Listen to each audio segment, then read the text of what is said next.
Dear Miss Cherry, akala ko po tatanda na akong dalaga, pero totoo pala na darating at darating yung the one in God's perfect time.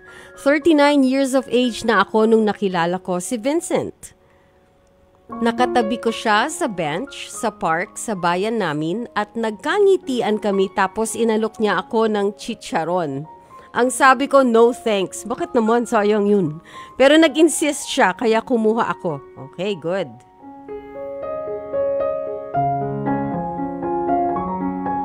Umuwi na ako not knowing na nakasunod pala siya sa akin. Akala ko sinusundan niya ako. Yun pala, isa lang kami ng way. At doon na po nagsimula ang lahat.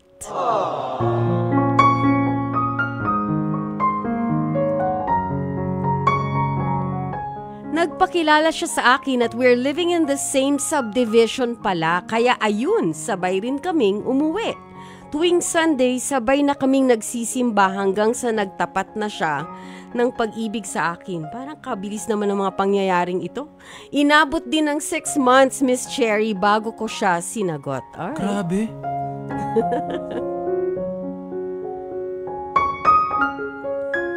Fast forward, we are now 2 years married and may baby na rin kami. Nakahabol pa ako, Miss Cherry. Hehe. Kaya ang maipapayo ko lang sa mga nawawalan na ng hope na magka-love life, just keep on praying, keep on believing na darating din ang the right one for you. Oh, naniniwala akong wala namang timeline ang love. Tama naman yun. Sa ngayon, you have to love yourself first. Hanggang dito na lang po, Miss Cherry. Pa-request po ng Destiny by Jim Brickman. Gumagalang Melinda ng Bulacan. Destiny talaga ang tawag doon. Hindi ghost di ghost romance kasi taga Bulacan sila. Sorry. Okay.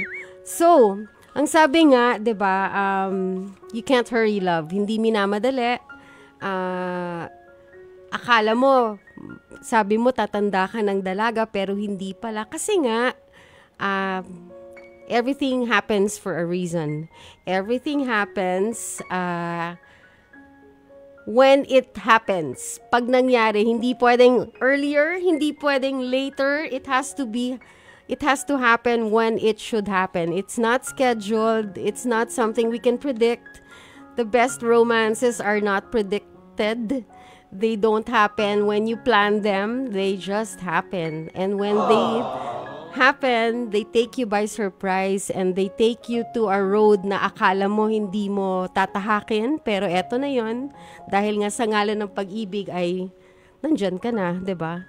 And I hope that for all of us na naghihintay pa ng makakasama sa habang buhay, kung wag mawala ng pag-asa, sabi nga ni Melinda, pwedeng bukas mangyari yan, pwedeng next year, pwedeng 5 years from now, it doesn't matter. As long as you keep the faith, you keep love in your heart, and as long as the timeline is within God's perfect time. I think that's the best romance, and it will happen when God wills it for you both. Diba?